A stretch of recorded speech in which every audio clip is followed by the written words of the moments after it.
Hi there, I'm Birgit O'Connor and welcome to my studio. Today we're going to be painting a scarlet macaw. We're going to keep it very simple, use just a few colors, and really we're going to allow the brush to create the feathers. We don't need to get very detailed. You can be loose, and really the only thing you might want to have a bit more control over is the eye and the bill or the beak. And I think it's going to be a lot of fun. So you can use whatever paint set that you have. And if you want the line drawing, just look in the description below for the link to the PDF and then transfer your line drawing onto watercolor paper. And how I like to do that is I like to go over the line drawing, usually with a Sharpie marker, put it up to a window, and then put my watercolor paper on top. And that way I can go trace over it with a pencil, and then I have my line drawing on my watercolor paper. So I think you're really going to enjoy this. So let's get started and have some fun. Now we're really just going to be working with 3 different colors, a red, yellow, and blue. But in this set, there's 2 reds, 2 yellows, and 1 blue. As you can see, I've already got my macaw drawn out on my watercolor paper, my rinse bucket, and a white plate with partitions where I'm putting my color. But you can use whatever watercolor set you have, or if you're using tube colors, you can just use a plain white plate. Now this set doesn't come with any brushes, so you'll have to purchase those separately. And perhaps you already have some on hand. Now what I'm looking for is a brush that's a little larger, it has a nice fluffy tip to it, and it can be something similar to this. Now if you don't have one that looks like this, don't worry about it, just use what you have. All I'm looking for is a brush that's big enough, that's going to hold some water so I can wet the inside of my macaw. Now it doesn't have to be perfect, just get some water in there and then we're going to apply some color. Basically, just right around the head. And if you want, you can bring it down a little bit further into the body. Then let's take a smaller brush, get it wet, put some water in the palette, take your red color, blend it into the clean water, and then apply it into the bird. Now what's going to make this really fun is once you start applying your color and then you touch that clean water, it starts to move all on its own. So what I'm looking for is a little puddle on the surface, otherwise the color is not going to move. Now if it's not bright enough, go ahead and add more color. And if you want a bigger feather, press a little harder on the brush. Not too much, just a little. Now I'm thinking about starting those yellow feathers on the back, but I don't really want it to touch the red. Otherwise, the yellow is going to turn orange. But if that's something you like, that's okay. Now, as you can see, I'm leaving a small white dry space between the yellow and the red. And in some places, I might let that yellow color touch the red and allow that color to mingle. Now, as it dries, it can look a little lighter, so you may want to come back in and reapply more color. Just have fun with it.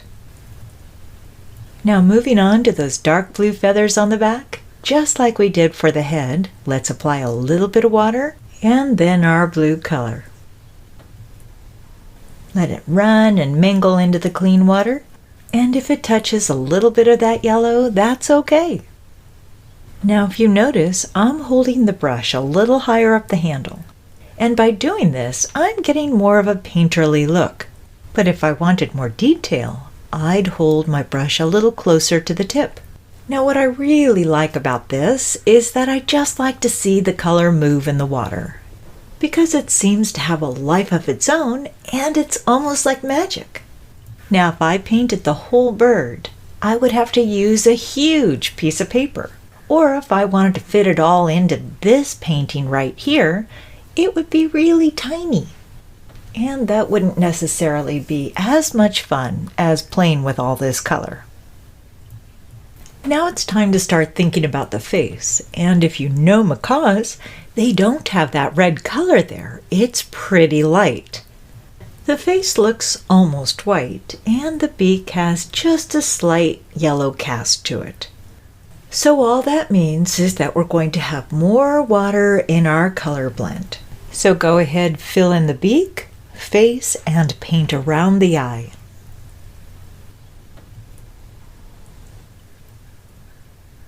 Then we'll let this dry just a little, and in the meantime we can add more color to the blue feathers or separate some of those yellow ones by just adding a little blue on the edge or in between.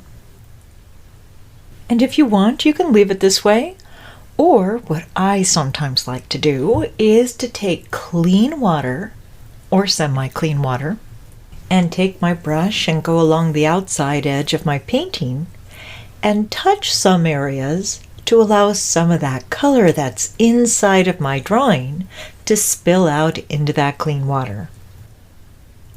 Now this is just something that's kind of fun to do, but you don't have to do it. But if you do, make sure to draw the brush stroke of clean water out far enough so once it dries, it looks invisible. And now it's time for some of those final details. We'll want to make sure that everything's completely dry, and we need more of a blackish color. Now since we're only working with red, yellow, and blue, to get the color we need, we'll just mix them all together.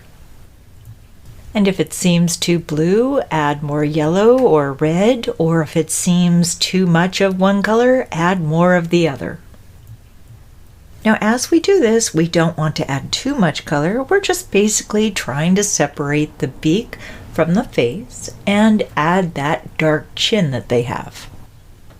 Now since I'm using a brush that has a bigger, fluffier tip, what I need is something that gives me more control.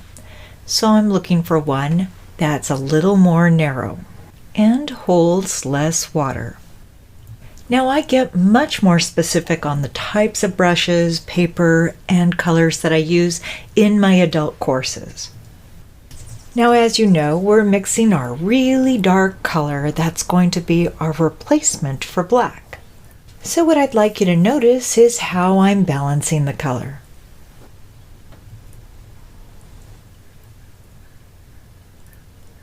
Then I'll take that blend and bring it right along the bottom side of that beak. I'll add some color right to the very tip, and then along the top side, I'm going to use that lighter value that we spoke about earlier and just basically outline it and enhance that beak. Then add a few tiny feathers. And inside the face, some lines of some dots. I want to keep them small so they don't distract. And if needed, I'll take a damp brush and just soften a few of them, or you can lift them out with a paper towel. We just want to suggest that they're there. Then using that same color combination with that small brush, start to fill in the area of the eye while leaving a very small white space to give it a shine. Make a little outline around the eye so it really stands out.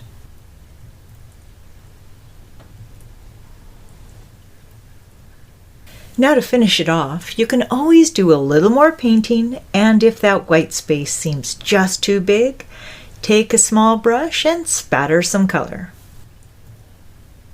But before you do too much, put it up, stand back, and take a look at it. Or if you have a mat, that's even better, because it'll help give you a better idea of what it would look like when it's framed. So now you have a beautiful painting of a scarlet macaw. Well, thank you so much for joining me today. I hope you had fun and learned something new, and perhaps you have a better understanding of how to handle watercolor. So until next time, have fun and happy painting.